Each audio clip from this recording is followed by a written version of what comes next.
நம்ம இன்னைக்கு கீர்த்தனோட நம்ம இன்னைக்கு கிளாஸ் ஆரம்பிக்கலாம். व्रजेत सिद्धं नवनीतचोरं गोपाङ्गनानां च दुकूलचोरम् अनेकजन्मार्जितपापचोरम् चौराग्रगण्यं पुरुषं नमामि। श्रीराधिकाया हृदयस्य चोरं नवाम्बुधश्यामलकान्तिचोरं पदाश्रितानां च समस्तचोरं चौराग्रगण्यं पुरुषं नमामि। अकिञ्चनी कृत्य पदाश्रितं या करोति भिक्षुं पतिगेहहीनं केनाप्याहो भीषणचौरयित्रे दृष्टश्रुतो वा न मया कदापि। यदीयनामापि हरत्यशेषं गिरिप्रसारानपि पापराशीन् आश्चर्यरूपो ननु चौरयित्रिक् दृष्टश्रुतो वा न मया कदापि। धनं च मानं च ततेन्द्रियाणि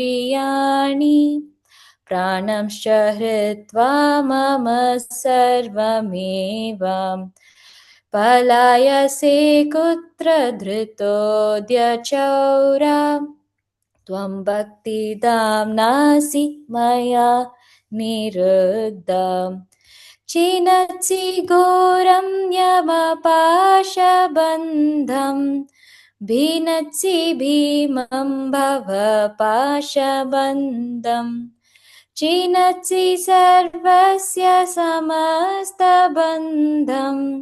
नैवात्मनो भक्तकृतं तु बन्धम् मनमानसे तामसराशि घोरे कारागृहे दुःखमये निबद्धा लभस्व हे चौरहरे चिराय स्वचौर्यदोषोचितं येव दण्डम्।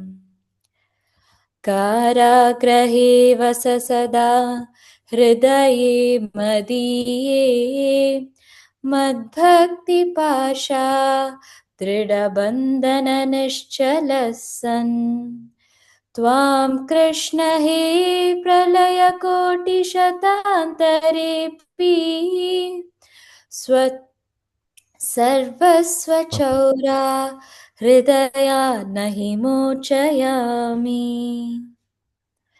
हरि बोल। हरे कृष्णा जी। हरे कृष्णा। हरे कृष्णा माता जी। हरे माता कृष्णा। कृष्णा माता जी। हरे कृष्णा माता जी। हरे कृष्णा। कृष्णा माता जी। हरे कृष्णा प्रभु। हरि बोल। हरे कृष्णा माता जी। हरे कृष्णा माता जी। हरे कृष्णा। எல்லாருக்கும் हरे कृष्णा। हरे कृष्णा माता जी। हरे कृष्णा प्रभु जी। हरे कृष्णा माता जी। काले वणक्कम। हरे कृष्णा माता जी। हरि बोल। हरे कृष्णा माता जी। பகவத்கீதால நம்ம இன்னைக்கு கிளாஸ் ஆரம்பிக்கலாம். பகவத்கீதால நம்ம இன்னைக்கு 6வது அத்தியாயத்துல 6வது ஸ்லோகம் பார்க்கிறோம். இது ஒரு மனப்பாட ஸ்லோகம் கூட. நம்ம இன்னைக்கு இத மனப்பாடம் பண்ண ட்ரை பண்ணுவோம். ஹரி போல். ரேணுகா மாதாஜி, மல்லீஸ்வரி மாதாஜி நம்ம ரிப்பீட் பண்ணலாமா? பண்ணலாம் மாதாஜி. ஹரே கிருஷ்ணா மாதாஜி. தேங்க்யூ மாதாஜி. ஹரி போல். பதம் 6. बन्धुरात्मात्मनस्तस्य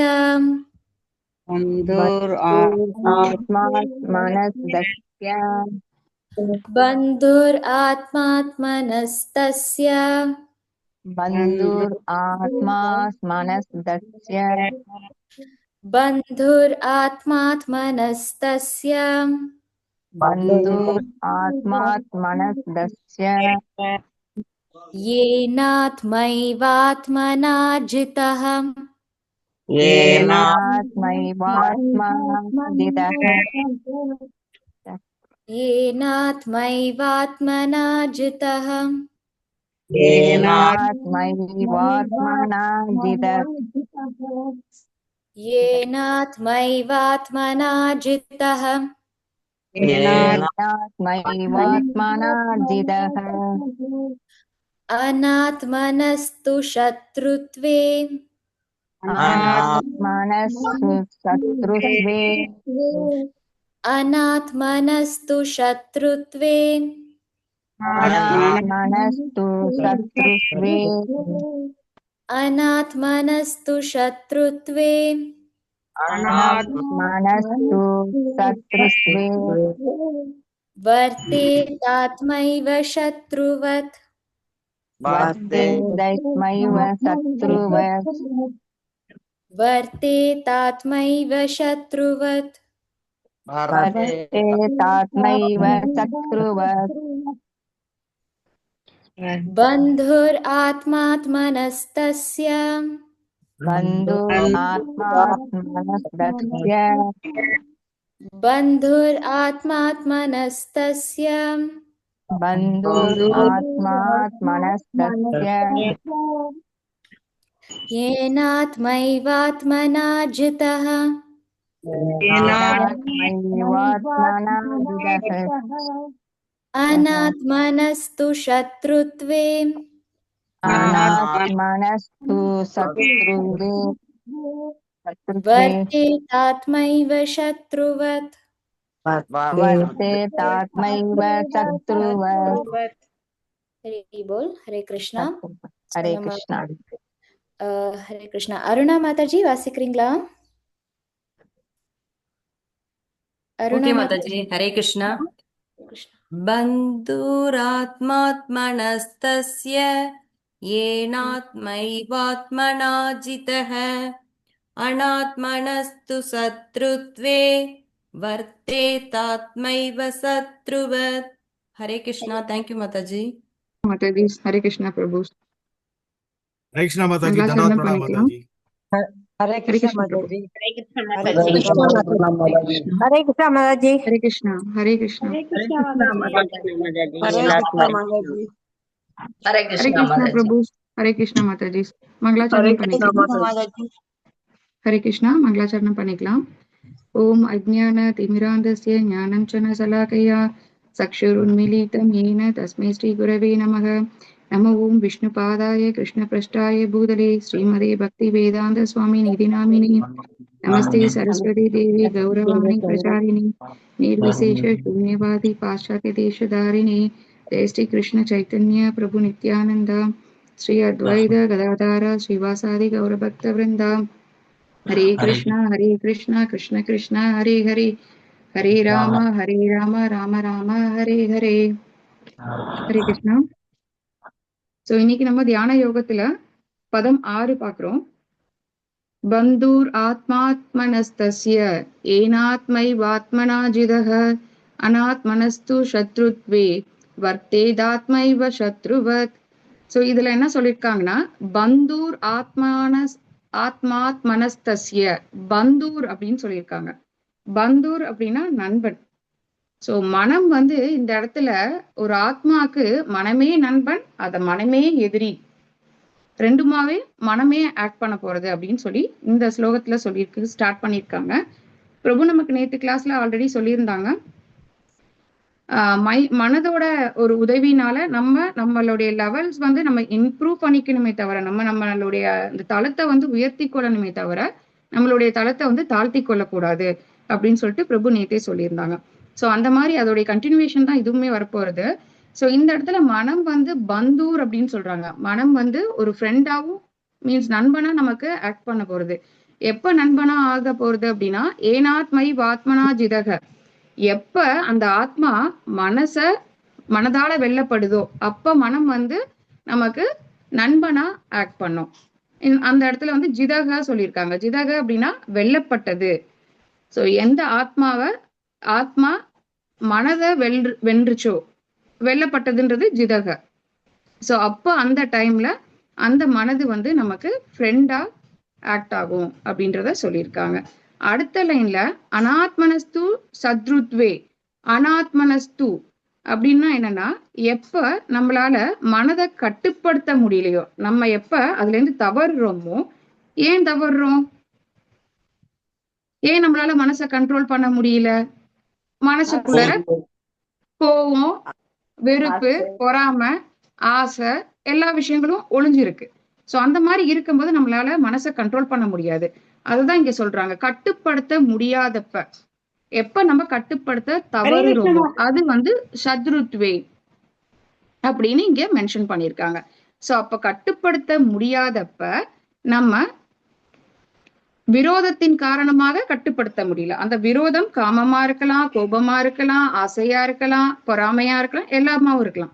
சோ அந்த விரோதத்தினால, அந்த விரோதம் எப்ப வரும்ன்றதுதான் இதெல்லாம் சொன்னோம். சோ அந்த விரோதம் வந்து சத்ருத்வேன்றாங்க. கட்டுப்படுத்த முடியாததான் அனாத்மனக அப்படின்னு சொல்லியிருக்காங்க. சோ எப்ப கட்டுப்படுத்த முடியலையோ அப்ப வந்து அந்த மனம் வந்து விரோதியா ஆக்ட் பண்றது. விரோதின்றது சத்ருத்வே. அந்த ஆத்மாக்கு அந்த மனம் அந்த டைம்ல விரோதியா மாறிடும். சத்ருத்வத் அப்படின்னா விரோதி. சோ ஒரு ஆத்மா அந்த மனம் வந்து ஆத்மாக்கு ஹெல்ப் பண்ண போதா இல்லைன்னா டேமேஜ் பண்ண போதா, உதவி பண்ண போதா, உதவி பண்ணி நண்பனா அதை வச்சுக்க போதா, அந்த ஆத்மா மனதை நண்பனா ஆக்கிக்க போதா, இல்லைன்னா மனதை கண்ட்ரோல் பண்ணி நண்பனா ஆக்கிக்கணுமா, இல்ல கண்ட்ரோல் பண்ண முடியாம அது நமக்கு பகைமைய விரோதத்தை வளர்த்து நம்மள ஒரு தாழ்ந்த நிலைக்கு தள்ளுமா, இது எல்லாமே மனதுனால இருக்கு, கண்ட்ரோல் பண்றதுனால இருக்கு அப்படின்றாங்க. சோ இப்ப நமக்கு உங்களுக்கே எல்லாருக்குமே தெரியும் எப்படி அதை கண்ட்ரோல் பண்ணணும் அப்படின்னு சொல்லிட்டு. நமக்கு முன்னாடி வந்துட்டு பிரபுவே இப்ப சொல்லியிருக்காங்க. சோ இப்ப நம்ம ஒண்ணும் இல்ல, ஒரு அலாரம் வைக்கிறோம், கரெக்டா அதை ப்ராப்பரா நம்ம அந்த அலாரம் அடிச்சோன்னே எந்திரிக்கிறோமா, ஸ்னூஸ் மோட் போடாம நம்ம எந்திரிக்கிறோமா, அலாரம் அடிச்சோன்னே எந்திரிச்சிட்டோம்னா மனசை கண்ட்ரோல் பண்ணிட்டோம். சோ அது எந்த வேலைக்காக வேணா இருக்கலாம், காலைல எந்திரிச்சு படிக்கிறதா இருக்கலாம், ஆபீஸ் கிளம்புறதா இருக்கலாம், ஸ்கூல் கிளம்புறதா இருக்கலாம், சமைக்கிறதா இருக்கலாம், அலாரம் அடிச்சோன்னே எந்திரிக்கணும். சோ அப்படி எந்திரிச்சிட்டோம்னா மனசை கண்ட்ரோல் பண்றோம். ஸ்னூஸ் லெவல் போட்டுட்டோம், அதுக்கு காரணங்கள் பல காரணங்கள் இருக்கும். பிரபு சொல்லியிருக்காங்க, இது அழகா சொன்னாங்க. சோ ரொம்ப டயர்டா இருக்கு, ஆல்ரெடி படிச்சுட்டோம், ப்ரிப்பரேஷன் வேணாம், பசங்க வந்து ஆல்ரெடி எக்ஸாம் வந்து 1 வீக் ஈத் லீவ் வந்துச்சு, ஆல்ரெடி படிச்சுட்டாங்க, சோ நம்ம எழுந்திரிக்க வேணாம், ஆல்ரெடி எல்லா ப்ரிப்பரேஷனும் முடிஞ்சிச்சு, சோ கொஞ்சம் ஒரு 10 நிமிஷம் படுப்போமே அப்படின்னு விட்டுட்டோம் அப்படின்னா அந்த இடத்துல தவறிட்டோம். அப்ப தவறுறதுனால என்ன ஆகுது, பசங்களுக்கு மார்க் சரியா, ஒரு தடவை என்னதான் படிச்சாலும் காலையில எழுந்திரிச்சு ஒரு தடவை ரிவைஸ் பண்ணணும். அதே மாதிரி ரிலாக்ஸ்டா ஆஃபீஸ் கிளம்பணும்னா கொஞ்சம் ப்ரியரா சொன்ன டைமுக்கு அலாரம் வச்சு எந்திரிச்சு ரிலாக்ஸ்டா போனா கரெக்டா இருக்கும். அவசர அவசரமா கார் ஓட்டினோம்னா என்ன ஆகும், அதெல்லாம் நமக்கே தெரியும். சோ அவசரத்துல பதற காரியம் சிதறும்.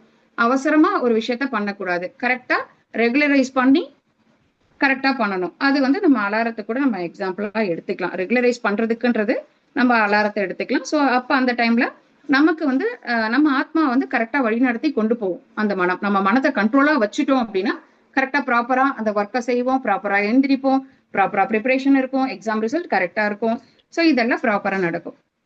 மனசை கண்ட்ரோல் பண்ணல, விட்டுட்டோம், அப்ப என்ன ஆகும், அந்த மனம் வந்து விரோதியா நமக்கு மாறிடுது. ஆல்ரெடி இருக்க பகைமையை வச்சுட்டு வீட்டுக்கு யாராவது வர்றாங்க, சரியா உபசரிக்காம போகலாம். சோ அந்த இடத்துல உபசரிக்கல அப்படின்னா திருப்பி அகைன் அந்த பகைமை வந்து கண்டினியூ ஆயிட்டே இருக்கும். சோ அது ஒரு விஷயம் இருக்கு. நமக்கு முன்னாடி நம்ம சுகர் பேஷண்டா இருக்கும், நமக்கு முன்னாடி ஸ்வீட்ஸ் நிறைய இருக்கு. அப்ப என்ன பண்றோம், கண்ட்ரோல் பண்ண விட்டுட்டோம், சாப்பிடுறோம், திருப்பி என்ன ஆகுது, சுகர் லெவல் இன்க்ரீஸ் ஆயிடுது. அப்ப மனசு என்ன சொல்லுது, டேப்லெட் போட்டுக்கலாம், சாப்பிடாத. அப்ப நம்ம மனசை கண்ட்ரோல் பண்ண விட்டுட்டோம் அப்படின்னா சுகர் லெவல் கூடி போயிடுது. சோ அந்த இடத்துல மனம் வந்து நமக்கு விரோதியா ஆக்ட் பண்ணி நம்மள கீழே தள்ளுது. சோ அப்ப எப்படி நம்ம மனசை வந்து நம்ம கரெக்டா கொண்டு வரணும், கண்ட்ரோல் பண்ணணும் அப்படின்றத இதுல சொல்றாங்க. சோ இப்ப இதுல பாத்தீங்கன்னா அஷ்டாங்க யோக வழிமுறை சொல்லியிருக்காங்க. அஷ்டாங்க யோக வழிமுறை வந்து நம்ம இந்த காலகட்டத்துக்கு நம்மளால பண்ண முடியாது.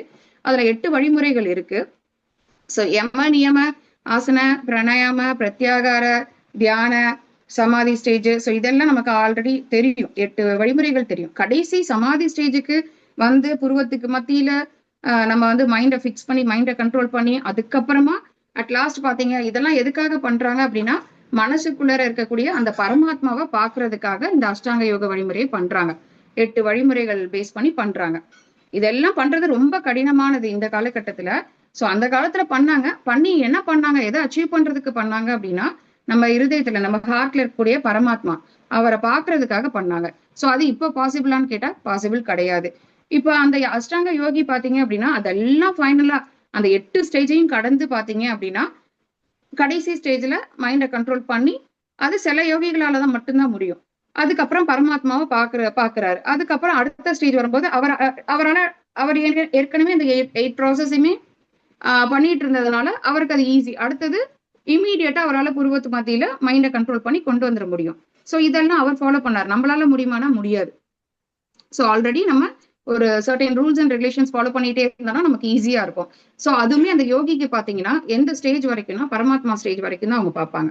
ஆனா நம்ம பக்தன் என்ன பண்ணுவாங்க, அதையும் தாண்டி பரமாத்மாவையும் தாண்டி அடுத்த ஒரு ஸ்டெப் பகவானை நம்ம பார்க்கணும். ஸோ பகவானை பார்த்து பகவானை ரியலைஸ் பண்ணி அவருக்கு சர்வீஸ் பண்ணணும், அவரை புரிஞ்சுக்கணும் அப்படின்னா ஹார்ட்ல இருக்க பகவானை பார்க்கணும் அப்படின்னா நமக்கு அந்த மனது வந்து பியூரா இருக்கணும், கண்ட்ரோல்டா வச்சுக்கணும். த்ரூ ஒன்லி மெத்தட் வந்து நமக்கு ஏற்கனவே குரு சாது சாஸ்திரால குரு நமக்கு சொல்லியிருக்காங்க. By means of chanting Hare Krishna Mahamantra, Hare Krishna Krishna Krishna Hare Hare, Hare Rama Rama Rama Hare Hare. So அதை சாண்ட் பண்றது மூலமா மட்டும்தான் இந்த கலி ஸ்டேஜ்ல நம்மளால மனசை கண்ட்ரோல் பண்ணி பகவானுக்கு புரிஞ்சுட்டு பகவானை நோக்கி நம்ம சர்வீஸ் பண்ண முடியும். அப்ப மைண்டை மட்டும்தான் கண்ட்ரோல் பண்ணணுமான்னு கேட்டா இதெல்லாம் மைண்டை மட்டும் கண்ட்ரோல் பண்ணி விட்டுறலாமா? நோ. மைண்டை கண்ட்ரோல் பண்ணி பரமாத்மா என்ன சொல்றாரு, பரமாத்மா ஒன்ஸ் நம்ம பார்க்க ஆரம்பிச்சிட்டோம்னா நம்ம என்ன பண்ணுவோம், இப்போ ஆல்ரெடி நிறைய பேர் ஷெல்டர்ஸ்ல எடுத்துருப்பீங்க. ஷெல்டர் எடுத்ததுக்கு அப்புறம் நம்ம என்ன பண்றோம், காலையில ஆரத்தி பண்றோம், அதுக்கப்புறம் வந்து பகவானுக்காகவே எந்திரிக்கிறோம், ஆரத்தி பண்றோம், பிரசாதமா ஆஃபர் பண்றோம், போகா கொடுத்துட்டா அதை நம்ம பிரசாதமா எடுத்துக்கிறோம். ஸோ இது மாதிரி எல்லாம் நம்ம பண்றோம், இம்ப்ளிமெண்ட் பண்ண ஆரம்பிக்கிறோம். ஸோ குரு சொன்ன இன்ஸ்ட்ரக்ஷன்ஸை ஃபாலோ பண்ணணும், மைண்டை கண்ட்ரோல் பண்ணணும். குரு சொன்ன இன்ஸ்ட்ரக்ஷன்ஸ் ஃபாலோ பண்றதுதான் பகவானை நோக்கி போறதுக்கான அறிகுறி. ஸோ பரமாத்மா ஸ்டேஜ்லயே நிக்காம அடுத்த ஸ்டேஜ் இது ரெண்டுமே பண்ணணும், மைண்டை கண்ட்ரோல் பண்ணணும், பரமாத்மா சொன்ன விஷயத்த ஃபாலோ பண்ணணும். பரமாத்மா என்ன சொல்லியிருக்காரு அப்படின்னா குரு சாது சாஸ்திரால எல்லா இன்ஸ்ட்ரக்ஷன்ஸும் கொடுத்துருக்காரு. அவங்கள ஃபாலோ பண்ணி நம்ம சாண்டிங் பண்ணி மகா மந்திரத்தை சொல்லும் போது நமக்கு மைண்ட் கண்ட்ரோல் ஆகும், பகவானை நம்ம அடையலாம். அதுக்கப்புறம் இதுதான் இந்த ஸ்லோகால சொல்லியிருக்காங்க. ஸோ பந்தூர் அண்ட் சத்ருவத் அதை மட்டும் நம்ம ஞாபகம் வச்சுக்கணும். பந்தூர் அப்படின்னா ஃப்ரெண்டு, சத்ருவத் அப்படின்னா விரோதி. இதுதான் இந்த ஸ்லோகால சொல்லியிருக்காங்க.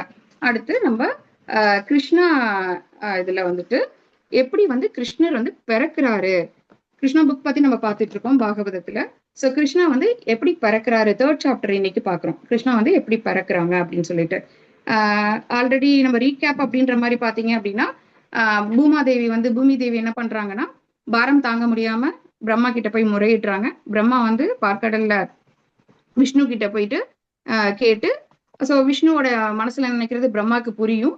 ஸோ அந்த கான்வர்சேஷன் மூலமா அவர் அண்டர்ஸ்டாண்ட் பண்ணி பூமி தேவிட்ட அகைன் வந்து சொல்றாங்க, நீங்க போங்க, பகவான் வந்து விஷ்ணு வந்து அவருடைய பரிவாரத்தோட எல்லாரோடையுமே வருவாரு.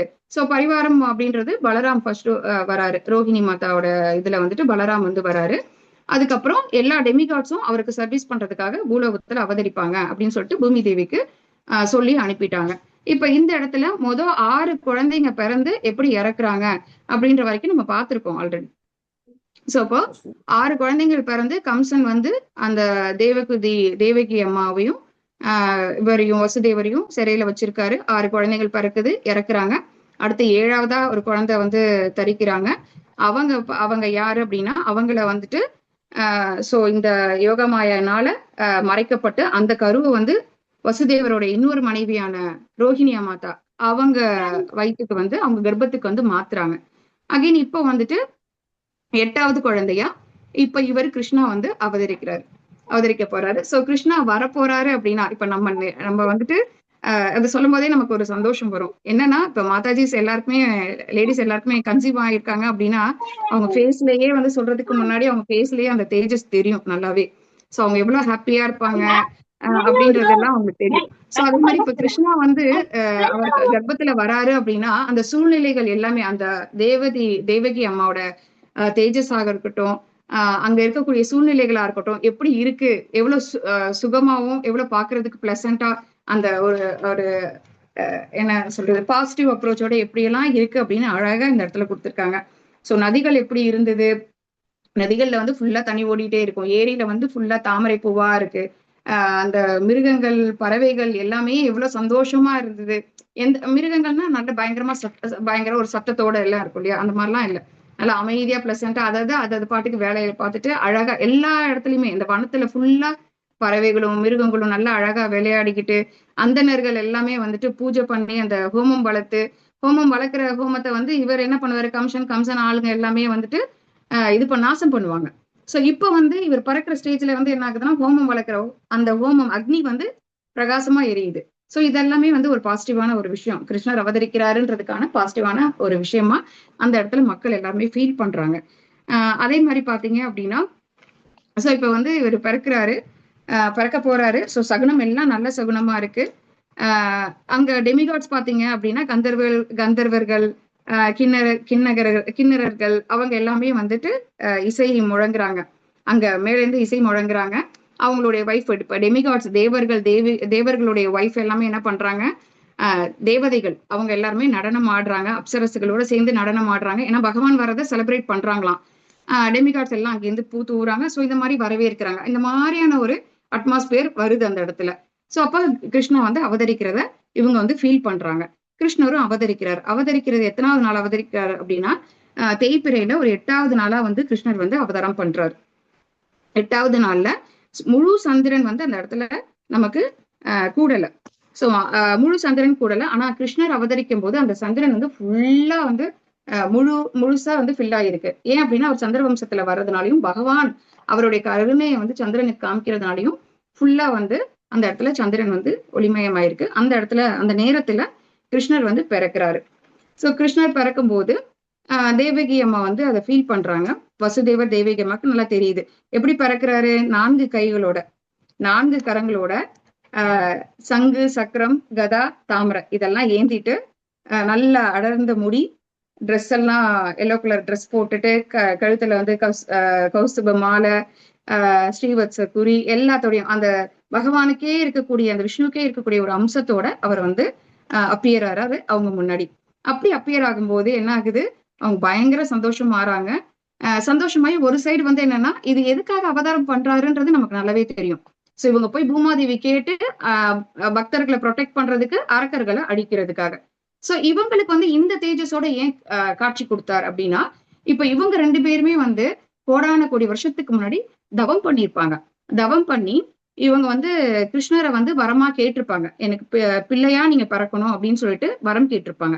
சோ அந்த வரத்தின் காரணமாக தான் கிருஷ்ணர் வந்து பகவான் வந்து இங்க அவங்க 2 பேருக்குமே வந்து மகனா பிறக்கிறாரு. சோ ஒரு மகனா பிறக்கணும் அப்படின்னா மகனா பிறக்கும் போது எவ்வளவு ஒரு சந்தோஷம், எல்லாரும் செலிப்ரேட் பண்ணுவாங்க. யாருக்கு என்னென்ன வசதிகள் இருக்கோ அதுக்கு ஏத்தாப்புல செலிப்ரேட் பண்ணுவாங்க. இப்ப இந்த இடத்துல என்ன பண்றாரு வசுதேவர், கிருஷ்ணரே பகவானே வந்து குழந்தையா பிறந்ததை அதை ஃபீல் பண்றாரு, தெரியுது அவருக்கு நல்லா. ஏன்னா ஃபுல்லா 4 கைகளோட பிறந்திருக்கிறாரு இல்லையா. சோ அவரும் தன்னைத்தானே வெளிப்படுத்திக்கிட்டாரு, நான் பகவான் தான் வந்து பிறந்திருக்கேன் அப்படின்னு சொல்லிட்டு. சோ அப்ப வந்து அவர் வந்து சிறையில இருக்கிறதுனால அவரால் செலிப்ரேட் பண்ண முடியல. சோ மனசால அவர் நினைக்கிறாரு பிராமணர்களுக்கு நல்ல பலாயிரம் கணக்கான பிராமணர்களுக்கு மனசாலேயே பசுமாடை வந்து தானம் பண்றாரு. சோ தானம் பண்றது மூலமா அவர் வந்து அந்த செலிப்ரேஷனை மனதாலேயே வந்துட்டு செலிப்ரேட் பண்றாங்க, கொண்டாடுறாரு. சோ இந்த மாதிரி நடக்கும்போது இவங்க வந்து 2 பேருமே கொஞ்சம் பயப்படுறாங்க. அதே சமயத்துல பகவானை பார்த்த மாத்திரத்துல என்ன பண்றாங்க, குளோரிஃபை பண்றாங்க. நீங்க வந்துட்டு அங்க உங்களுடைய இடத்துல இருந்தா கூட, பார்க்கடல்ல இருந்தா கூட உங்களால எல்லா இடத்துலயும் அவதரிக்க முடியும், எந்த ரூபத்தை வேணா எடுக்க முடியும், எந்த வடிவத்தை வேணா எடுக்க முடியும், எந்த லீலைகள் வேணா புரிய முடியும். அதாவது ஒரு பர்டிகுலர் ரூபத்துக்குள்ளார அவர் அடைப்பட்டவர் கிடையாது. சோ இந்த மாதிரி எல்லாம் அவங்க வந்து குளோரிஃபை பண்ண ஆரம்பிக்கிறாங்க. நீங்க எந்த இடத்துல இருக்கீங்களோ அதுதான் பூரணமான இடம், நித்தியமானவர், இயற்கைக்கு முக்குணங்களுக்கு அப்பாற்பட்டவர். அவருடைய கடைக்கண் பார்வைப்பட்டாவே அந்த சிருஷ்டி வந்து கிரியேட் ஆகும், பிரகிருதி வந்து கிரியேட் ஆகும், ஜட இயற்கை வந்து தன்னைத்தானே கிரியேட் பண்ணிக்கும். எப்படி தன்னைத்தானே கிரியேட் பண்ணிக்கும் இந்த சென்ஸ், அவர் பாக்குறதுனால அவருடைய கடைக்கண் பார்வையினாலேயே நம்ம ஜட இயற்கை வந்து கிரியேட் ஆகும். ஜட இயற்கைக்குள்ளதான் அந்த 3 குணங்கள் இருக்கு. 3 குணங்கள்ல தான் நம்ம இருக்கோம். சோ அப்போ அவர் எங்க இருக்கிறாரு, அவரோட லோகத்துல இருந்துகிட்டே பல வடிவங்கள்ல வராரு. சோ பார்போதக சாய் விஷ்ணுவா எல்லா பிரபஞ்சத்துக்குள்ளாரையும் நுழையிறாரு. பிரபஞ்சத்துக்குள்ளார இந்த ஜட இயற்கைய கிரியேட் பண்ணி ஜட இயற்கைக்குள்ளர எல்லா ஆத்மாக்களையும் கிரியேட் பண்ணி அந்த ஆத்மாக்குள்ளர சீரோதக சாய் விஷ்ணுவா உள்ள வர்றாரு.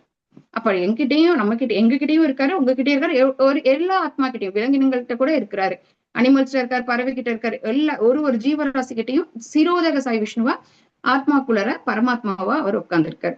சோ இந்த மாதிரி அவர்தான் முழு பூரணமானவர், சுதந்திரமானவர், முக்குணங்களுக்கு உள்ளார வரவே மாட்டார். இது எல்லாமே நமக்கு நல்லாவே தெரியும். சோ அப்போ ஜட இயற்கை அப்படின்றது, ஜட இயற்கையில இப்போ தேவகி மாதாவோட கர்ப்பத்துல தரிச்சதுனால சில பேர் என்ன சொல்லுவாங்க, அவர் வந்துட்டு மெட்டீரியலா பிறந்திருக்காரு, ஒரு நார்மலான குழந்தையா பிறந்திருக்காரு அப்படின்லாம் சொல்லுவாங்க. பட் அப்படி சொல்லக்கூடாது. சோ அவர் ஜட இயற்கையை படைச்சதே அவர் தான், சிருஷ்டியை படைச்சதே அவர் தான். சோ ஜட இயற்கைன்றது தாய், விஷ்ணுன்றது நமக்கு எல்லாம் சீட் கிவிங் ஃபாதர். சோ அப்போ ஜட இயற்கை கிரியேட் பண்ணவர், அந்த குணங்களுக்கு உட்பட்டவர் கிடையாது. சோ அதுக்கு அப்பாற்பட்டவர். அப்ப இதெல்லாம் சொல்லி அவங்க ரெண்டு பேரும் குளோரிஃபை பண்றாங்க. குளோரிஃபை பண்ணிட்டு சின்ன ஒரு நெருடலும் இருக்கு. பகவானே நீங்க உங்க 4 கரங்களையும் மறைச்சிட்டு ஒரு நார்மலான ஒரு குழந்தை போல நீங்க காட்சி இது பண்ணுங்க. ஏன்னா இப்ப கம்சன் நீங்க பிறந்திருக்க தெரிஞ்சது அப்படின்னா கொன்றுவாரு அப்படின்னு சொல்லிட்டு சொல்றாங்க. அப்ப பகவான் என்ன சொல்றாரு அப்படின்னா, நான் நார்மலான குழந்தையா பிறந்திருக்கலாம், ஆனா நான் இந்த மாதிரி தோற்றத்தை காமிச்சது உங்களுக்காக தான். ஏன்னா இவங்க அந்த பலாயிரம் கோடி வருஷங்களுக்கு முன்னாடி தவம் பண்ணியிருக்காங்க. தவம் பண்ணதன் விளைவா நானே பிறப்பேன் அப்படின்னு சொல்லிட்டு பகவான் உத்தரவாதம் கொடுத்திருக்கிறாரு. சோ தேவகி அம்மா எவ்வளவு அளவுக்கு ஃபார்ச்சுனேட், எவ்வளவு அளவுக்கு அவங்க 12,000 வருஷம் தவம் பண்ணாங்களாம். சோ 12,000 வருஷம் பகவானை நினைச்சு தவம் பண்ணதுனால பகவானே குழந்தையா பிறந்திருக்கிறார். அந்த பீரியட்ல பிரம்மதேவர் போய் இவங்க 2 பேத்துக்கிட்டையும் கேட்பாங்க. இவங்க 2 பேரும் யாரு அப்படின்னா பிரச்சினி சுபாவா இருப்பாங்க. சோ பல யுகங்களுக்கு முன்னாடி பிரச்சினி சுபாவா இருப்பாங்க. பிரம்மதேவர் அந்த டைம்ல போய் இவங்க 2 பேத்துக்கிட்டையும் பிரஜைகளை கிரியேட் பண்ணக்கூடிய பிரஜாதிபதியா பிரச்சினி இருப்பாரு. சோ அதனால இவங்க பிரச்சினி சுபாவு இருப்பாரு. சோ அப்போ பிரஜாதிபதி அப்படின்னா பிரஜைகளை கிரியேட் பண்ணணும். அப்ப பிரம்மதேவர் போய் நீங்க பிரஜைகளை கிரியேட் பண்ணுங்க அப்படின்னு சொல்லிட்டு சுபாவிட்ட கேட்பாங்க. அப்ப இவங்க 2 பேரும் தவகோலத்துல இருக்காங்க. சோ அவங்களால எப்படி கிரியேட் பண்ண முடியும்? சோ கடும் தவம், பகவானை நோக்கி கடும் தவத்துல இருக்கிறதுனால இது அவங்களால கிரியேட் பண்ண முடியல, பிரஜைகளை கிரியேட் பண்ண முடியல, குழந்தை பெற்றுக்க முடியல. ஃபுல்லா தவத்தை மேற்கொள்றாங்க. மரங்கள்ல இருந்து விழக்கூடிய அந்த இலைகளை அதை மட்டும்தான் உணவா எடுத்துக்கிறாங்க. சோ அந்த அளவுக்கு கடும் தவம். அவங்க பண்ற தவத்தை பார்த்து பகவான் சாட்டிஸ்ஃபை ஆகி அவர் அப்பேர் ஆகி உங்களுக்கு என்ன வரம் வேணும் அப்படின்னு கேட்கும்போது இவங்க என்ன சொல்றாங்கன்னா, நீங்களே எனக்கு குழந்தையா பிறக்கணும் அப்படின்னு சொல்லி வரம் கேட்கிறாங்க. சோ நம்ம அந்த இடத்துல தேவகி அம்மா முக்தி கேட்கல. பகவான் அவங்க முன்னாடியே அப்பேர் ஆறாரு, முக்தி கேட்கல. நம்ம என்னென்னலாம் கேட்போம், நிறைய விஷயங்கள் கேட்போம். பகவான் நம்ம முன்னாடி அப்பேர் ஆனா நிறைய விஷயம் கேட்போம். சில சமயம் பேச்சே நமக்கு வராது. இங்க தேவகி அம்மா பகவானே குழந்தையா வரம் கேட்கிறாங்க. அதனால பகவான் அப்பேர் ஆறாரு. ஒரு தடவை இல்ல, 3 யுகத்துல 3 இதுல அவதாரம், மகனா அவதாரம் கொடுத்துருக்காங்க, பிளெஸிங்ஸ் கொடுத்திருக்காரு. பிரச்சினி சுபாவுக்கு பிரச்சினி கற்பா அப்படின்ற பேர்ல பகவான் குழந்தையா பிறந்திருக்காங்க. அடுத்து அதிதி கஷ்யப்பருக்கு உபேந்திரனா அவதாரம் பண்ணியிருக்காங்க. உபேந்திரனா இருந்தது வாமன தேவர், 3 அடி உயரத்துல வாமன தேவரா உபேந்திரன் பேர்ல அதிதி கஷ்யப்பருக்கு மகனா பிறந்திருக்காரு. இப்போ இந்த துவாபர யுகத்துல தேவகி வசுதேவருக்கு மகனா பிறந்திருக்கிறார். தேவகி வசுதேவருக்கு கிருஷ்ணரா அவதரிச்சிருக்கிறாரு. அப்போ அவங்க மகனா பிறக்கணும்னு கேட்டாங்க. பகவான் என்ன அருள் புரிஞ்சாரு அப்படின்னா 3 டைம்ஸ் அவங்களுக்கு மகனா பிறக்கிறதுக்கான அந்த பிளெஸிங்ஸை கொடுத்திருக்கிறாரு. சோ அப்ப அவர் எவ்வளவு அளவுக்கு கருணை வாய்ந்தவர் அப்படின்றத நம்ம பார்க்கணும். நமக்கு ஆல்ரெடி தெரியும், நம்ம பகவான் பொய்க்கணக்கு எழுதார். நம்ம செய்யக்கூடிய விஷயங்கள் பாத்தீங்க அப்படின்னா பக்தியில ஒரு விஷயம் பண்ணோம் அப்படின்னா அது பல மடங்கு இன்க்ரீஸ் ஆகும். சோ அப்படிதான் அங்க யமதர்மர்ட்டையும் அவர் பொய்க்கணக்கு எழுதி நம்ம ஒரு தடவை சாண்டிங் பண்ணா இவன் இத்தனை தடவை சாண்டிங் பண்ணான்னு அதிகமா சொல்லுவார். சோ அப்போ ஒரு தடவை அவங்க வரம் கேட்டாங்க, இவர் கொடுத்தது 3 தடவை மகனா பிறக்கிறதுக்கான வரம் கொடுத்திருக்கிறாரு. சோ இந்த தடவை பாத்தீங்க அப்படின்னா கிருஷ்ணரா வரம் கொடுத்திருக்கிறாரு. சோ அப்படி வரம் கொடுத்தப்ப இவங்க அதுக்கப்புறம் அதனாலதான் நான் உங்களுக்கு இந்த 4 கை ரூபத்துல பகவானோட தோற்றத்துல நான் உங்களுக்கு வரம் கொடுத்திருக்கேன், வந்திருக்கேன், காட்சி அளிச்சிருக்கேன் அப்படின்னு சொல்றாரு. அதுக்கப்புறம் இவங்க பயப்படுறாங்க, குளோரிஃபை பண்ணிட்டு இதெல்லாம் கொடுத்ததுக்கு அப்புறம் பயப்படுறாங்க. பயந்து உங்களுடைய உருவத்தை மாத்திக்கோங்க, இல்லைன்னா கம்சன் வந்து வதம் பண்ணிடுவான் அப்படின்னு சொல்லி உருவத்தை மாத்த சொல்றாங்க. அதையும் வந்து பகவான் வந்து அக்செப்ட் பண்ணிக்கிட்டு அந்த இடத்துல பகவான் வந்து தேவகி அம்மாக்கு சொல்றாங்க, 3 ஜென்மமா நீங்க எனக்கு வந்து நல்லா பாத்துக்கிட்டீங்க, இந்த தடவை இந்த ஜென்மத்தை முடிச்சு போகும்போது நீங்க வந்து வீடு பேரு பெறுவீங்க, என்னுடைய வீட்டை நீங்க அடைவீங்க அப்படின்னு சொல்லிட்டு அந்த பிளெஸிங்ஸையும் கொடுக்குறாங்க. சோ இதெல்லாம் வந்து பகவானால மட்டும்தான் முடியும். அதுக்கப்புறமா இவர் கேட்டுக்கிட்ட அது போல, இவங்க 2 பேரும் பேரண்ட்ஸ் கேட்டது போல இவங்க வந்து தன்னை வந்து மறைச்சுக்கிறாரு. சோ ரோகிணி அம்மாவோட இதுக்கு அது வந்து 7வது குழந்தை. இப்ப வந்து கிருஷ்ணரா அவதரிச்சதுக்கு அப்புறம் இவர் சொல்றாரு, யசோதாமா கிட்ட போயிட்டு அங்க கோகுலத்துக்கு நந்ததேவர் யசோதாமா இருக்கிறாங்க, அங்க ஒரு பெண் குழந்தை பிறந்திருக்கு, அந்த பெண் குழந்தைய எடுத்துட்டு இங்க வந்து உங்க கர்ப்பத்துல இங்க வந்து வச்சிருங்க, கர்ப்பத்துல இல்ல, அதான் ஆல்ரெடி குழந்தை பிறந்துருச்சு இல்லையா, இங்க இந்த சிறையில வச்சிருங்க, இங்க இருக்க எண்ணெயை தூக்கிட்டு போய் வசுதேவர் அழைச்சிட்டு போயிட்டு நந்ததேவர்கிட்ட ஒப்படைச்சிட்டோம் அப்படின்னு சொல்றாரு. சோ இது எல்லாமே வந்து யோக மாயினால மறைக்கப்பட்டு வசுதேவர் அந்த குழந்தைய கிருஷ்ணாவை எடுத்துட்டு போகும்போது ஃபுல்லா யோக மாயா கவர் பண்ணி நைட்ல தான் போறாரு. சோ சிறை கதவெல்லாம் உங்களுக்கே தெரியும், ஜெயில போட்டிருந்தாங்கன்னா எப்படி இருக்கும் அப்படின்னு. சோ சிறை கதவெல்லாம் தன்னால திறக்குது. இவர் போற வழி பாத்தீங்கன்னா யமுனையை கிராஸ் பண்ணி தான் போய் ஆகணும். சோ யமுனா தேவி வந்துட்டு வழி விடுறாங்க. சோ எப்படி ராமருக்கு வந்து சமுத்திரம் வந்து 2ஆ பிளந்து வழி கொடுத்ததோ அதே மாதிரி இங்க வந்து யமுனை வந்து 2ஆ பிளந்து வழி கொடுக்குறாங்க, அது பாதை கொடுக்குறாங்க. அப்படி பாதை கொடுக்கும்போது எல்லாத்துக்கும் ஒரு ஆசை இருக்கும்ல. அப்ப யமுனா தேவி வந்து பாக்குறாங்க, அந்த அலை மாதிரி வந்து பகவானை பாக்குறாங்க. ஏன்னா தலைமையில தூக்கி வச்சுட்டு போறாரு வசுதேவர். போகும்போது யமுனா தேவி அந்த நுரை போல வந்து எட்டி பாக்குறாங்களாம், அவருடைய பாதத்தை தழுவிடணுமா. சோ அதனால எட்டி எட்டி பாக்குறாங்க, பிளெஸிங்ஸ் கிடைச்சிடணும், பாதத்தை தழுவணும்னு சொல்லிட்டு. சோ அந்த மாதிரி இவர் வந்து அந்த யமுனை நதியெல்லாம் கடந்து கோகுலத்துக்கு போய் அந்த இடத்துல இவங்க எல்லாமே யோகமாயனால கவர் ஆனதுனால அவங்களுக்கு அந்த இவர் வர்றது போறது எதுவுமே தெரியல. சோ ஃபுல்லா கவர் ஆயிருக்காங்க, அவங்க எல்லாம் ஸ்லீப்பிங் மோட்லயே இருக்காங்க. குழந்தை கொண்டு போய் வைக்கிறாரு, அங்க இருக்க பெண் குழந்தைய யசோதாமா கிட்ட இருந்து எடுத்துட்டு வர்றாரு. கிருஷ்ணரை யசோதாமா கிட்ட பக்கத்துல வச்சிடறாரு. யசோதாமாக்கும் தெரியல, மயக்கத்துல இருந்ததுனால ஆண் குழந்தை பிறந்ததா பெண் குழந்தை பிறந்ததான்றதெல்லாம் ஒண்ணுமே தெரியல அவங்களுக்கு. சோ அழகா இவரு தூக்கிட்டு வர்றாரு. சோ இதுதான் வந்து இந்த சாப்டர்ல நமக்கு இதுல கொடுத்திருக்காங்க. சோ இதுல எப்படி அப்படின்னு நம்ம புரிஞ்சுக்க வேண்டிய விஷயம் என்ன அப்படின்னா, ஒரு சூரிய ஒளி, சூரியன் கிட்டே இருந்து சூரிய கதிர்கள் நிறைய வரும். அதே மாதிரி அப்ப அந்த சூரிய கதிர்கள் பாத்தீங்க அப்படின்னா அந்த வெளிச்சமோ இல்லாட்டா சூரிய கதிர்களோ சூரியனை மறைக்குமா? மறைக்காது. சோ அதே மாதிரி பகவான் கிட்டேந்து தான் நம்ம எல்லாருமே, பிரகிருதி முதற்கொண்டு, பிரகிருதி கிரியேட் பண்ணது பகவான், பிரகிருதி கிட்ட குணங்களுக்கு நம்ம செஞ்ச கர்மங்களுக்கு ஏற்ப நம்ம பிறவி எடுத்திருக்கோம். சோ இது எல்லாமே பகவானுடைய ஒரு சாங்ஷன்னாலதான் வருது. சோ அப்ப அந்த பிரகிருதி வந்து பகவானுக்கு உட்பட்டது கிடையாது. பிரகிருத்தியை படைக்கிறது அவருடைய கடைக்கண் பார்வையிலே அவர் படைச்சிருவாரு. சோ எப்படி வந்து ஒரு சூரிய ஒளி சூரியனை மறைக்காதோ அதே மாதிரி ஜட இயற்கை இந்த விஷயங்கள் எல்லாமே பகவானை மறைக்கக்கூடிய விஷயங்கள் அல்ல. பகவான் வந்து ஒரு நார்மலான குழந்தையா இந்த இடத்துல பிறக்கல. சோ அவரு விஷ்ணுவுடைய ரூபத்துல கிருஷ்ணராவே பிறக்கிறாரு, தேவகி அம்மாக்கு காட்சி கொடுக்கிறாரு, அவங்களுடைய வரத்தினால தன்னை தெய்வமா பகவானா அவங்களுக்கு வெளிப்படுத்திக்கிட்டு அகெயின் மனுஷ ரூபத்துக்கு தன்னை மாத்திக்கிறார். மாயையினால மனுஷ ரூபத்துக்கு மாத்திட்டு இப்போ பெண் குழந்தை வந்து இடம் மாறிட்டாங்க. இப்ப இந்த இடத்துல சிறையில வந்துட்டு பெண் குழந்தை வந்துட்டாங்க, அங்க கிருஷ்ணர் போயிட்டாரு. சோ இது வரைக்கும் தான் இந்த 3rd சாப்டர்ல இது வரைக்கும் சொல்லியிருக்கிறாங்க. ஹரி போல், ஹரே கிருஷ்ணா. ஹரே கிருஷ்ணா. கிருஷ்ணர் பிறந்தாச்சு இன்னைக்கு. ஹரே ஹரே. கிருஷ்ணா பிறந்தாச்சு. ஹரே கிருஷ்ணா. ஹரே கிருஷ்ணா. யாருக்காவது ஏதாவது கேள்வி இருக்கா? இல்லன்னா நான் ஒரு கேள்வி கேட்கிறேன். யா சொல்லுங்க பிரபுஜி. இல்ல சுவாமி கிட்ட உட்காந்து பாட வேண்டியது அந்த கதையை பத்தி மாதாஜி சொல்லும் போது நான் அழுதுட்டேன் பிரபுஜி. உங்களுக்கு ஹரி ஹரி ஜாகா. கண்ணில இருந்து தண்ணீர் வந்துச்சு. சுவாமி கிட்ட உட்காந்து பாட வேண்டியதுதான். கண்ணன் பிறந்தான் சந்திரசேகர் பிரபு கேட்கல. கண்ணன் பிறந்தான் எங்கள் மன்னன் பிறந்தான், மன கவலைகள் வென்றதம்மான் பாடணும். Hari Hari. Thank you thank you. S Varadarajan Prabhu, நீங்க எதாவது சொல்ல வந்தீங்களா? ஆமா, அது 10th canto மேம். அந்த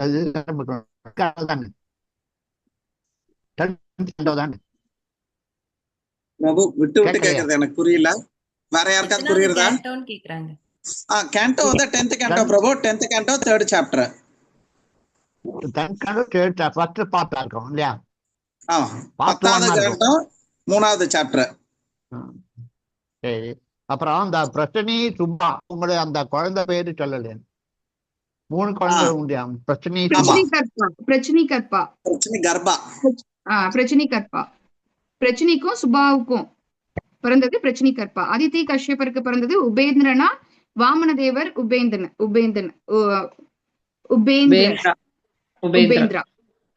உபேந்திரர்.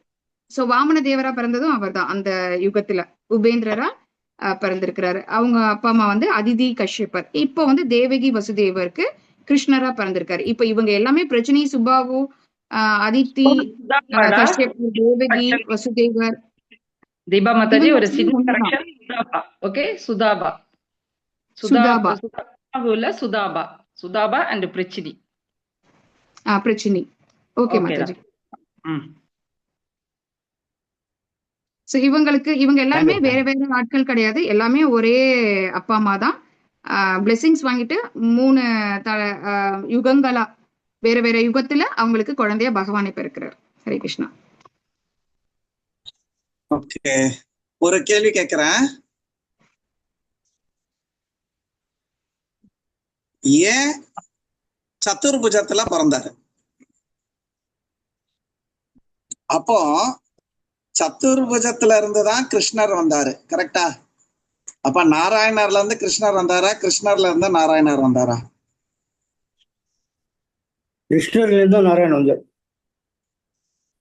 கரெக்ட், இதுதான் கரெக்ட். ஆனாலும் இங்க பார்க்கும்போது பாத்தீங்கன்னா முதல்ல தேவகி அம்மாரிலிருந்து வரும்போது சத்துர்புஜத்துலதான் வராரு கிருஷ்ணர். நல்லா வங்கியெல்லாம் வச்சு ஹெல்மெட்லாம் வச்சு. நம்ம எல்லாம் பிறக்கும் போது எப்படி இருப்போம்? அப்படியே தண்ணியும் ரத்தமும் ஒரு மாதிரி இருக்கும், கொலான்னு இருப்போம் நம்ம எல்லாம், இல்லையா? நம்ம ஸ்கின் அப்படியே கடிச்சு குடிச்சு. பகவான் பிறக்கும் போது அப்படியே சுந்தரமா இருந்தாரு, ரொம்ப அற்புதமா இருந்தாரு. அந்த ஸ்லோகம்லாம் ரொம்ப நல்லா இருக்கும் பாகவதத்துல. சோ பாத்தீங்கன்னா அலங்காரத்தோட ஆனா வந்தாரு. சோ சத்துர்புஜம் வந்து அதுக்கப்புறம் இறைக்கமா வாரி அணைக்கும் போது கண்ணனா மாறிடுறாங்க. ஓகே, சோ ஏன் சதுர்புஜத்துல வந்தாரு கிருஷ்ணர்?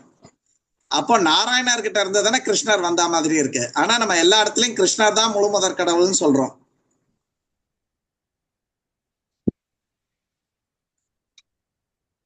சோ இதோட பதில் என்ன அப்படின்னு பாத்தீங்கன்னா, இப்போ ஒரு கம்பெனி ஒரு முதலாளி இருக்காங்க. அவங்க வந்து தன்னுடைய சொந்த கம்பெனி தான், எப்படி வேணுமாலும் வரலாம். அவங்க வந்து ஜன்னல் வெளியா வந்தாலும் யாரும் கேட்க போறது இல்ல, சாப்பர்ல இறங்கி மொட்டை மாடியில இருந்து கீழே இறங்கி வந்தாலும் கேட்க போறது இல்ல. இருந்தாலும் அவர் எப்படி வர்றாரு? கேட் வெளியே தான் வர்றாரு. சோ இந்த கண்ணன் இருக்காங்க இல்லையா, கண்ணன் வந்து கோலோகத்துல எப்பவுமே விளையாடிக்கிட்டு ஹாப்பியா இருப்பாப்ல. அவர் வந்து இந்த அன்றாட பௌதிக உலகத்தோட விஷயங்களை தலையிடுறது இல்ல. he is not bothered about it.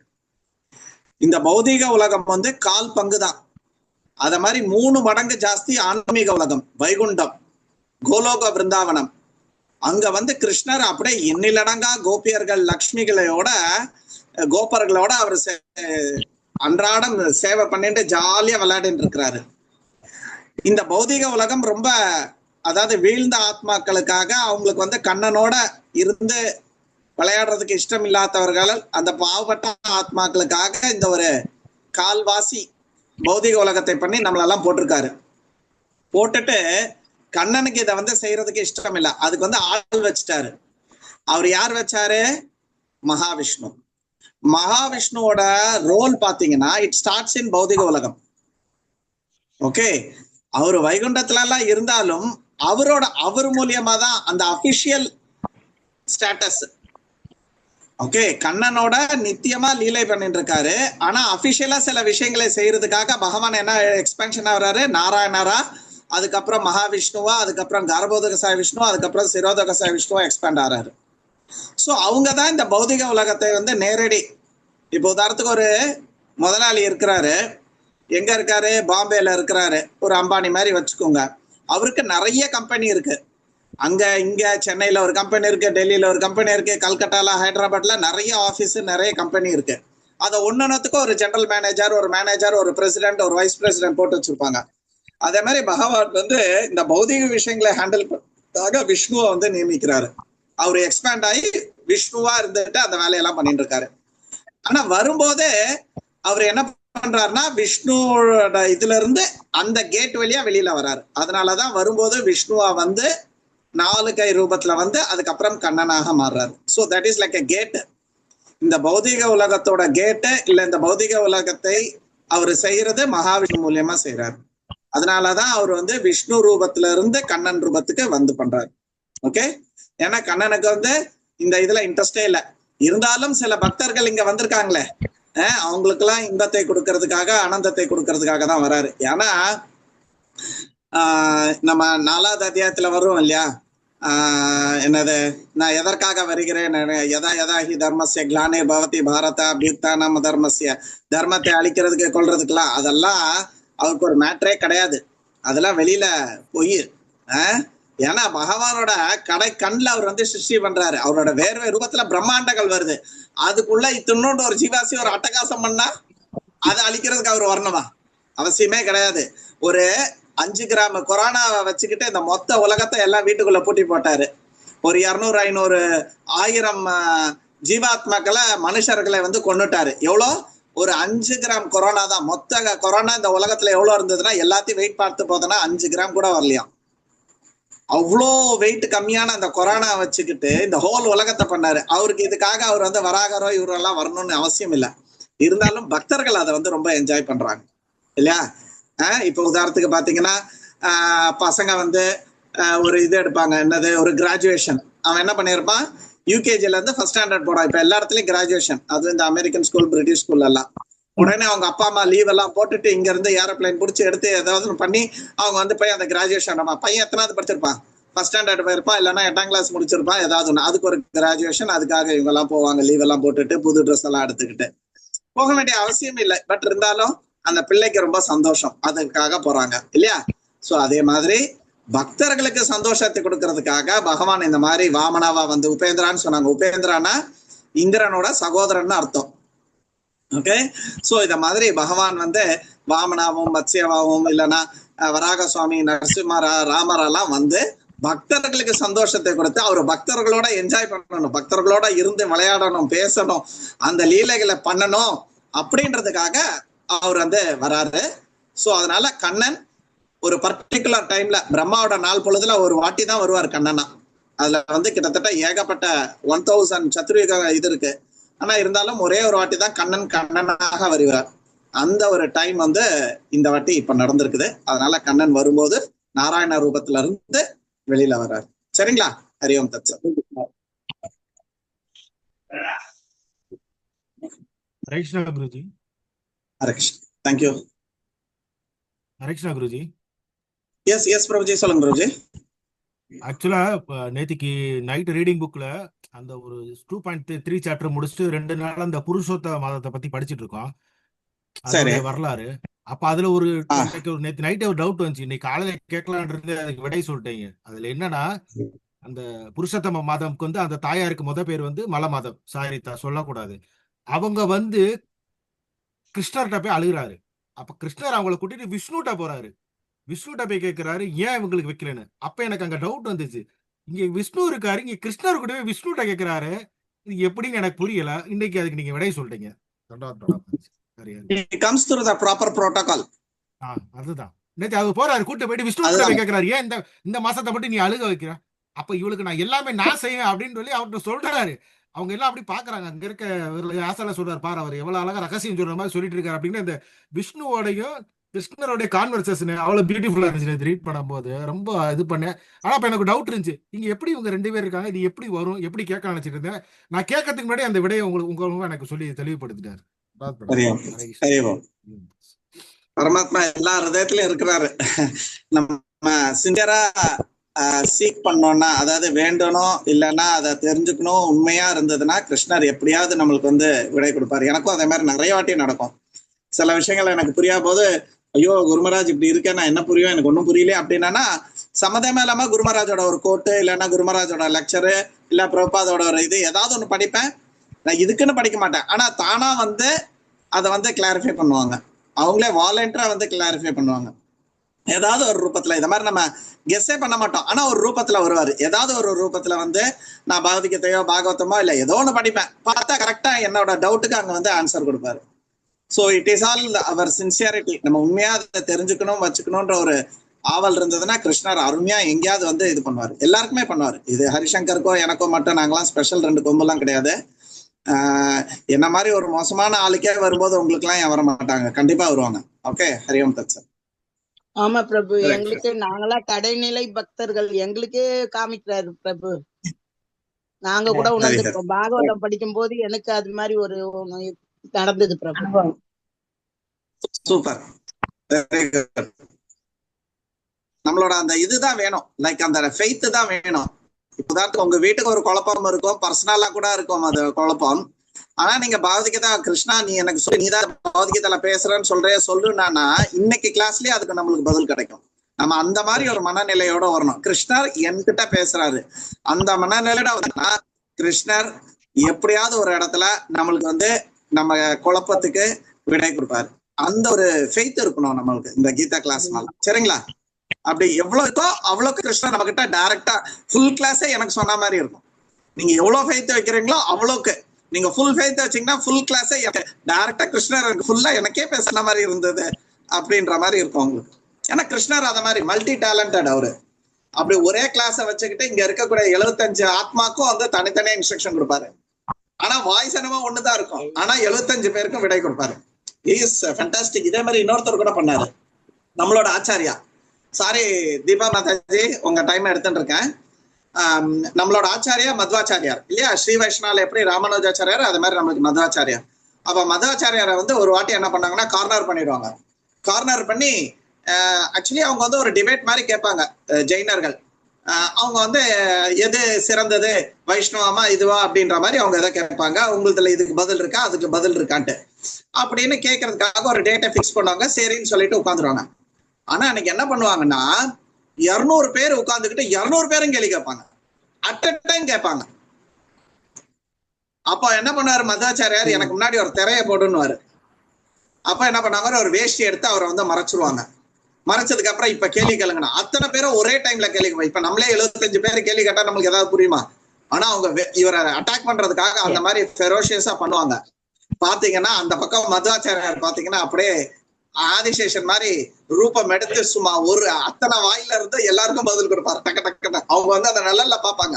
அங்க பாத்தீங்கன்னா அவருக்கு மத்வாச்சாரியார் தெரிய மாட்டாங்க, அங்க பாத்தீங்கன்னா ஆதிசேஷன் தெரிவாங்க. அந்த நிழல் தெரியும், அப்படியே பாம்போட ரூபம் தெரியும். அங்க நிறைய வாய்களோட வச்சுக்கிட்டா டக்க டக்க டக்க டக்கான்னு, ஓ இந்த கேள்வி நீ கேட்கிற, இந்த அப்படி இந்த அப்படி அப்படின்னு டக்கா டக்கான்னு போடுவாங்களாம்.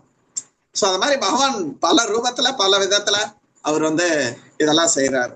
ஹரிஓம் தத் sir. Thank you Deepa Mataji, thank you everybody. நீங்கெல்லாம் வர்றதுனால தான் நாங்கெல்லாம் படிக்கிறோம், வைக்கிறோம், ஷேர் பண்றோம். நம்ம கிருஷ்ண சிந்தனை எல்லாம் எல்லாருமே இருக்கும். ஓம் தத் சார். ஹரே கிருஷ்ணா, ஹரே கிருஷ்ணா, ஹரே கிருஷ்ணா, ஹரே கிருஷ்ணா, ஹரே கிருஷ்ணா. ரீகேப் பண்ணிக்கலாம்.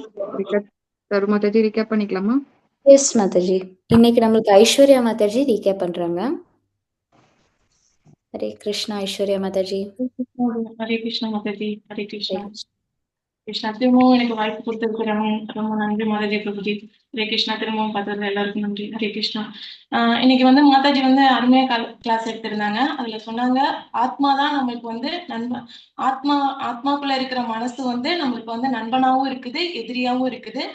அந்த மனசு வந்து எப்ப வந்து நண்பனாவும் எதிரியாவும் இருக்குதுன்னா நம்மள வந்து மனதால வெல்லப்படும் போது நம்மளுக்கு நண்பனா இருக்குது, மனதால கட்டுப்படுத்த முடியாதப்போ நம்மளுக்கு அந்த விரோதத்தின் காரணமா பொறாமை கோபம் இது காரணமா நம்மளுக்கு வந்து அந்த மனது வந்து எதிரி ஆகுது அப்படின்னு சொல்றாங்க. அதுக்கு எக்ஸாம்பிளுக்கு வந்து நம்ம வந்து நண்பனா ஆகும் போது எப்படின்னா எக்ஸாம்பிளுக்கு அலறன்னு சொல்றாங்க.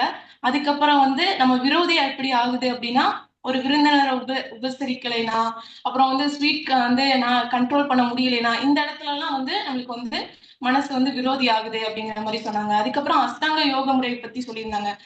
அஷ்டாங்க யோக முறை பண்றவங்க வந்து மனதுக்குள்ள இருக்கிற பரமாத்மாவே பாக்குறாங்க அப்படின்னு சொல்லியிருந்தாங்க. அதுல 8 நிலைகள் இருக்கு அப்படின்னு சொல்லியிருந்தாங்க. ஆனா ஒரு பக்தன் வந்து இந்த சாண்டிங் பண்ற மூலியமா இந்த கலி உலகத்துல பரமாத்மாவையும் தாண்டி பகவானையே பாக்குறான் அப்படிங்கிற மாதிரி சொல்லியிருந்தாங்க. அதே மாதிரி இந்த மைண்டை மட்டும் கண்ட்ரோல் பண்ண மட்டும் போதாது, குரு சொல்ற இன்ஸ்ட்ரக்ஷனையும் நம்ம வந்து ஃபாலோ பண்ணணும் அப்படின்னு இதுல இருந்து சொல்லியிருந்தாங்க. அதுக்கப்புறம் வந்து பகவான் எப்படி வந்து அவதரிச்சது அதை பத்தி இன்னைக்கு வந்து ஸ்டார்ட் பண்ணாங்க. நதிகள் எவ்வளவு அழகா, மிருகங்கள், பறவைகள், ஏரிகள்ல வந்து தாமரை எவ்வளவு அற்புதமா மலர்ந்திருந்தது. இந்த மாதிரி நிறைய நல்ல சகுனங்கள்லாம் வந்து பகவான் அவதரித்தோன்னு இதெல்லாம் நல்ல சகுனமா நடந்திருந்துச்சு அப்படின்னு சொன்னாங்க. தேவர்களோட மனைவிகள் எல்லாருமே வந்து நடனமாடி எல்லாரும் வந்து பகவானை வந்து வரவேற்றாங்க அப்படின்னு சொல்லியிருந்தாங்க. பகவானை வந்து தேய்பிரையில 8ஆம் நாள் வந்து அவதரித்தாரு அப்படின்னு சொல்லியிருந்தாங்க. அதே மாதிரி 4 கரத்தோட சங்கு சக்கரம் இந்த மாதிரி எல்லா இதோட வந்து அவதரித்தாரு பகவான் அப்படின்னு சொல்லியிருந்தாங்க. எதுக்காண்டி இந்த பகவானுக்கு இருக்கிற அம்சத்தோடயே வந்து பகவான் வந்து அவதரித்தாரு அப்படின்னு சொல்றாங்க. எதனால வந்து இவங்க வந்து பகவான் வந்து இவங்களுக்கு வந்து மகனா பிறந்தாங்க அப்படின்னா, இவங்க வந்து தவம் பண்ணிட்டு இருந்தாங்க. தவம் பண்ணியிருந்தனால இவங்களுக்கு வந்து மகனா வந்து 3 ஜென்மத்துக்கு வந்து நான் மகனா வந்து உங்களுக்கு வந்து பிறப்பேன் அப்படின்னு வந்து சொல்லியிருந்தாங்க. அதுல வந்து கடைசி ஜென்மம் தான் வந்து கிருஷ்ணரா வந்து வாசுதேவருக்கும் தேவகிக்கும் வந்து மகனா பிறந்திருக்காரு. அப்போ வந்து வாசுதேவர் வந்து ரொம்ப சந்தோஷமாகி மனசுக்குள்ளேயே வந்து பசுமாடை வந்து தானம் செஞ்சிருப்பாராம் கிருஷ்ணர் வந்து பிறந்தோன. அதே மாதிரி குளோரிஃபை பண்ணியிருக்காங்க பகவானை வந்து மகனா வந்து அவர் அடைஞ்சனால பகவானை வந்து குளோரிஃபை பண்ணியிருக்காங்க. அதே மாதிரி பகவான் எப்படி குளோரிஃபை பண்ணார்னா, சீரோத சாய் விஷ்ணுவா வந்து எல்லாரோட ஹிருதயத்திலையும் பகவானா இருக்காரு அப்படிங்கிற மாதிரி சொல்லி குளோரிஃபை பண்ணியிருக்காங்க. அதுக்கப்புறம் குளோரிஃபை பண்ணதுக்கு அப்புறம் பயப்படுறாங்க. பகவானே நீ வந்து 4 கரத்தோட இருக்க, இப்பெல்லாம் இருந்தீங்கன்னா உனக்கு வந்து கம்சன் வந்து உனக்கு ஏதாச்சும் பண்ணிடுவாங்க அப்படிங்கிற மாதிரி பயத்தோட சொல்லவுன நீங்க வந்து நார்மல் குழந்தையாவே ஆயிருங்க அப்படின்னு சொன்னோன்னே பகவான் வந்து நீ கவலைப்படாத, நான் உனக்கு மட்டும்தான் தெரியுவேன் அப்படின்னு சொல்லிட்டு அவங்க வந்து உருவத்தை மாத்திக்கிடுவாங்களாம். அதுக்கப்புறம் வந்து ஒரு வரம் அவங்களுக்கு கொடுப்பாங்களாம். மகனாவும்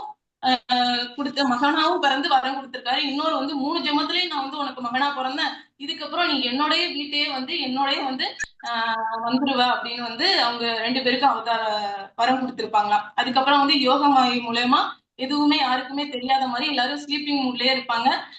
நந்ததேவருக்கும் யசோதை அம்மாவுக்கும் பெண் குழந்தை பிறக்கும். அந்த பெண் குழந்தையை போய் இங்க வச்சுட்டு நீ வந்து என்னை போய் அங்க வச்சிருங்க அப்படின்னு சொல்லி அதுக்கப்புறம் எல்லாம் அந்த யோகமாயி மூலியமா கிருஷ்ணரை போய் விருந்தாவனத்துல வாங்கி வச்சிருவாங்க. இதுல இருந்து என்னன்னா, எதனால வந்து கிருஷ்ணர் வந்து அப்படி அவதரிக்கிறாங்க அப்படின்னா வந்து பக்தர்களை வந்து மகிழ்விப்பதற்காண்டி தான் இந்த மாதிரி அவதாரங்கள்லாம் கொடுக்குறாங்க அப்படின்னு. ஹரே கிருஷ்ண மாதாஜி, வாய்ப்பு கொடுத்து ஹரே கிருஷ்ண மாதாஜி. சோ இதுல இன்னொரு ஒரு பாயிண்ட் ஆட் பண்ணணும்னா, இப்ப நம்ம இவர் வசுதேவர் வந்துட்டு எப்படி மனசால வந்து சிறையில இருந்தா கூட மனசுலயே வந்துட்டு பிராமணர்களுக்கு வந்து பசுமாட தானம் பண்ணாங்க. சோ அந்த மாதிரி சப்போஸ் நம்மளால அப்ளிகேஷன் பாயிண்ட் ஆஃப் வியூல இருந்து நம்ம எடுத்துக்கிறது பாத்தீங்க அப்படின்னா, இவங்க கிட்ட இதெல்லாம் படிக்கிறது மூலமா, இந்த மாதிரி கதைகள் கேட்கறது மூலமாவும் படிக்கிறது மூலமாவும் நம்ம அதெல்லாம் இம்ப்ளிமெண்ட் பண்ணிக்கலாம். சோ மனதால வாயால நிந்தனை பண்ண வேண்டாம். சோ நல்ல விஷயங்கள் நடக்கும்போது மனசால கூட நம்மளால வாய் விட்டு சொல்ல முடியலன்னா கூட சொல்ல முடியாது. பிரபு நிறைய டைம் நமக்கு சொல்லியிருக்காங்க. சோ ஒரு இடத்துக்கு ஃபங்க்ஷனுக்கு போக முடியலன்னா கூட மனசால நம்மளால வாழ்த்தலாம். நம்ம பியூரா நம்ம ஃபீல் பண்ணி அவங்கள வாழ்த்தினாவே நம்மளுடைய பிளெஸிங்ஸ் போகும். சோ மனதளவுல இருந்து போக முடியல, எந்த இடத்துலயுமே நம்மளால சொல்ல முடியல, ஒரு விஷயத்த இது பண்ண முடியல, வாயால ஓபன் பண்ணி பண்ண முடியல, பாடியால நம்ம பண்ண முடியலன்னா மனசால நம்ம அந்த விஷயத்த பண்ணலாம் அப்படின்றது நம்ம புரிஞ்சுக்கலாம். எல்லாருமே வெறும் மனசுலயே பண்ணிடாதீங்க. நம்ம பண்ணும்போது 3த்துலயும் பண்ணணும். காயா மனசா வாச்சா, மனசுலயும் வாயிலையும் உடம்பாலையும் பண்ணணும். அப்போ உடம்பு ஒத்துழைக்காத போது, நம்மளுக்கு உடம்பு சரியில்லை இல்ல அந்த இடத்துக்கு போக முடியாத போது வாச்சா மனசா, அப்ப நம்ம ஒரு போன் பண்ணியோ இல்ல பேசியோ பண்ணலாம். அப்ப அதுவும் பண்ண முடியல அப்படின்னா வெறும் மனசுல பண்ணலாம். சோ ஃபர்ஸ்ட் ப்ரையாரிட்டி 3த்துலயும் பண்ணணும். பண்ண முடியாதவங்க 2ல பண்ணணும். அதுவும் பண்ண முடியாதவங்க மனசுல பண்ணும். இப்ப இவரோட வசுதேவரோட கதை பாத்தீங்கன்னா, ஜெயிலுக்குள்ள இருக்கிறாரு. இவர் எப்படி பண்ண முடியும்? வெளியில போய் பிராமணர்கள் ஜெயிலுக்கு உள்ள வரல, கரெக்டா? இப்ப உள்ள வந்தானா எனக்கு எல்லாம் கொடுக்கணும்னு ஆசை, ஆனா உங்களுக்கு கொடுக்க முடியல அப்படின்னு அவர் வாயில சொல்லலாம். இல்ல இவரு வெளியில இருந்தா பசுக்களெல்லாம் தானம் பண்ணிருக்கலாம். இப்ப 2மே ஆகாததுனால அவர் என்ன பண்றாரு? மனசுல பண்றாரு. ஓகே, நம்ம எல்லாம் ஜெயில எல்லாம் ஒண்ணும் இல்லையா? அதனால மேக்சிமம் நம்ம வந்து காயா மனசா வாச்சால பண்ணுவோம். முடியலன்னா வாச்சா மனசால பண்ணணும். சரிங்களா? ரொம்ப முடியாத போதுதான் நம்ம வந்து அப்படியே முள் படிக்கையில படுத்திருக்கோம் பீஷ்மர் மாதிரி, இல்லன்னா வசுதேவர் ஜெயில், அந்த மாதிரிலாம் யாரும் இல்ல. ஓரளவுக்கு நம்ம டீசன்டா தான் இருக்கோம். எல்லார் கையிலயும் இப்ப போன் வேற இருக்கு. கரெக்டு தானே? ஓகே, சோ இப்ப ஒரு கல்யாணம் இருக்கு, நம்மளால போக முடியல, மத்த சொன்ன மாதிரி நம்ம ஒரு போன் பண்ணி பேசி உடம்பு முடியும். ரொம்ப சந்தோஷம், பிள்ளை நல்லா இருக்கணும் வைக்கணும் அப்படின்ட்டு வாயிலையும் மனசுலயும் அவங்களுக்கு அவங்களுக்கு போன் பண்ணி அந்த குழந்தைய வாழ்த்தவும் செய்யும். ஹரே கிருஷ்ணா. Nice recap Mataji. ஹரே கிருஷ்ணா. ஹரே கிருஷ்ணா. வாஞ்சகல்ப பண்ணிக்கலாம் ப்ரோ. தர்மாதாஜி வாஞ்சகல்ப பண்ணிக்கலாம். வாஞ்சகல்ப தருபேஷ கிருபா சிந்துபே வச்ச पतितानां पावनेभ्यो वैष्णवेभ्यो नमो नमः। अनंत कोटि वैष्णव की जय। श्रील प्रभुपाद की जय। श्रील गुरु महाराज की जय। निताय गौर प्रेमानंदे हरि हरि बोल। हरे कृष्णा। हरे कृष्णा माताजी। माताजी உங்களுக்கு ஏதாவது சொல்லணும்? பிரபு ஒரு நிமிஷம், பானுமதி மாதாஜி உங்களுக்கு ஏதாவது சொல்ல வரீங்களா? ஆமா, 2 நாள் நான் கோவிலுக்கு போயிட்டேன், அதனால அட்டென்ட் பண்ண முடியல கிளாஸ். சரி.